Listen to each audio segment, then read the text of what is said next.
വലിയ ചർച്ചകളൊക്കെ പുറത്തു വരുന്നുണ്ട്. തെക്കൻ കേരളത്തിൽ കൂടുതൽ സീറ്റ് മുസ്ലിം ലീഗ് ആവശ്യപ്പെടുമെന്ന് പറയുന്നു.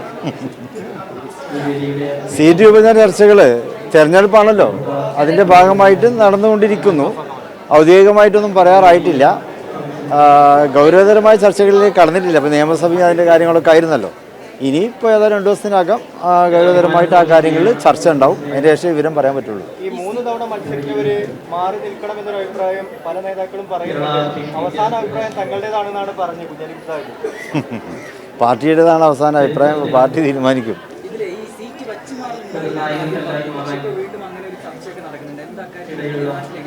അല്ല, അത് ഞാൻ പറഞ്ഞത് UDF എല്ലാ കാര്യങ്ങളും ചർച്ച ചെയ്യും. സീറ്റ് വെച്ച് മാറണോ, നിലവിലുള്ളത് തന്നെ നിലനിർത്തിയാൽ മതിയോ, അത് വിജയസാധ്യതയാണ് പ്രധാനമായിട്ടുള്ളത്. UDFന് അധികാരത്തിലേറ്റുക എന്നുള്ളതാണ് മുസ്ലിം ലീഗായാലും നമ്മുടെ ഘടകകക്ഷികളുടെയൊക്കെ ഉറച്ച നയം. അപ്പം അതിന് എന്താണോ ആവശ്യം, ആ രീതിയിലുള്ള തീരുമാനങ്ങളായിരിക്കും ഉണ്ടാവുക. അടുത്ത കാലത്തായി വർഗീയ പരാമർശങ്ങൾ നടത്തുന്നുണ്ട്. അതിന് കുടപിടിക്കുന്ന രീതിക്കാണ് സജീവ് പോലുള്ള മന്ത്രിമാരും പിന്തുണയ്ക്കുന്നത്. പക്ഷേ ഞങ്ങൾക്ക് അതിലൊരു ആശങ്കയും ഇല്ല എന്നുള്ളതാണ്. കേരളീയ സമൂഹത്തിൻ്റെ മനസ്സ് പഠിച്ചിട്ടുള്ളവരാണ് ഞങ്ങൾ. കേരളത്തിൻ്റെ പൊതുമനസ്സ് എന്നുള്ളത് അത് വർഗീയതക്കെതിരാണ്, വിഭാഗീയതക്കെതിരാണ്. സാമുദായിക സൗഹാർദ്ദത്തിൻ്റെയും സഹിഷ്ണുതയുടെയും സഹവർത്തിത്വത്തിൻ്റെയും മനോഭാവമാണ് കേരളത്തിലെ ഭൂരിപക്ഷം ജനങ്ങളും വെച്ച് പുലർത്തുന്നത്. ഇക്കഴിഞ്ഞ ത്രിതല പഞ്ചായത്ത് തെരഞ്ഞെടുപ്പിലൊക്കെ അത് വ്യക്തമായതാണ്. അപ്പോൾ അതുകൊണ്ട് തന്നെ മുസ്ലിം ലീഗിന് അതിലൊരു ആശങ്കയുമില്ല.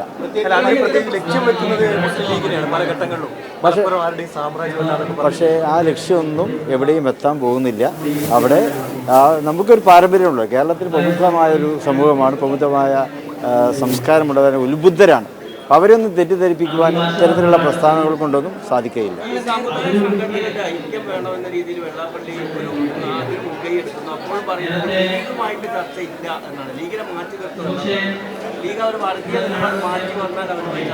ലീഗിനെ ആർക്കും മാറ്റി നിർത്താൻ സാധിക്കുകയില്ല എന്നുള്ളത് ഇന്നലെ കൂടി തെളിഞ്ഞതാണ്.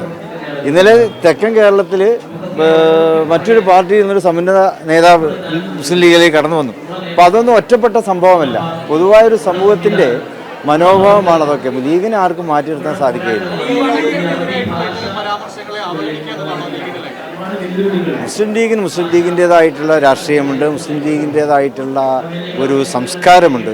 അത് സാമുദായിക സൗഹാർദ്ദത്തിൻ്റെ സംസ്കാരമാണ്, സഹിഷ്ണുതയുടെയും സഹവർത്തിത്വത്തിൻ്റെയും സംസ്കാരമാണ്. അതിൽ ലീഗ് ഉറച്ചു നിൽക്കുന്നു. അത് ലീഗിൻ്റെ രാഷ്ട്രീയമുണ്ട്. ലീഗിന് മറ്റുള്ളവർക്ക് മറുപടി പറഞ്ഞ് നടക്കുകയല്ല ലീഗിൻ്റെ ജോലി. ലീഗിൻ്റെ നയമുണ്ട്, അത് നടപ്പാക്കാനുള്ള ആ ഒരു പരിശ്രമത്തിലാണ് ലീഗ്. വർഗീയത ശക്തമായി കോൺഗ്രസ് എതിർക്കുന്നു, തള്ളിപ്പറയുന്നു. ലീഗ് അത്തരത്തിലൊരു നിലപാടിലേക്ക്, പ്രത്യേകിച്ച് മതേതരത്വ സങ്കല്പം ഉയർത്തുമെന്ന് പറയുമ്പോൾ തള്ളിപ്പറയേണ്ടതില്ല. ലീഗ് എന്നും മതേതരത്വത്തിന് വേണ്ടി നിലനിന്നിട്ടുള്ളതാണ്. മതേതരത്വത്തിന് വേണ്ടി നിലനിൽക്കുമ്പോൾ അതിൻ്റെ അർത്ഥം എന്താണ്? വർഗീയതയുമായി ഒരു നിലയ്ക്കും രാജിയാവുകയില്ല. മതേതരത്വത്തിൻ്റെ നിലപാടുകളുമായിട്ടാണ് ലീഗ് മുന്നോട്ട് പോവുക.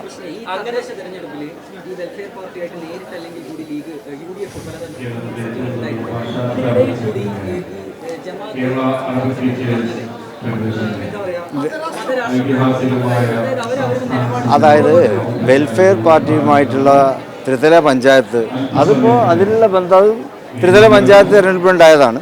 ചിലയിടത്തൊക്കെ ബന്ധമായിട്ടില്ല, സഖ്യത്തിലൊന്നും വന്നിട്ടില്ല. അതിൽ ചില നീക്കുപോക്കുകളൊക്കെ അവിടെ ഇവിടെ ഉണ്ടായിട്ടുണ്ടാവും. സ്ഥാനാർത്ഥികൾ തമ്മിലുള്ള നീക്കുപോക്കുകളാണ്. അത് ആ തെരഞ്ഞെടുപ്പ് കഴിഞ്ഞതോടുകൂടി അത് അവസാനിച്ചു. അത് ഓരോ പാർട്ടി, ഓരോ സംഘടനയ്ക്ക് അവരവരുടേതായിട്ടുള്ള ആശയങ്ങൾ ഉണ്ടാവും. അതിനനുസരിച്ച് അവർ പ്രസ്താവന നടത്തുന്നു, അത്രേ ഉള്ളൂ. ഞങ്ങൾ ഒരിക്കലും മതേതരത്വത്തിന് എതിരായൊരു നിലപാടിലേക്ക് പോവുകയില്ല. 4 വോട്ടുകൾക്ക് വേണ്ടി മതേതരത്വത്തിന് എതിരായ ഒരു നിലപാടിലേക്ക് ലീഗ് പോവുകയില്ല. സമയമില്ല, അതൊന്നും പറഞ്ഞു.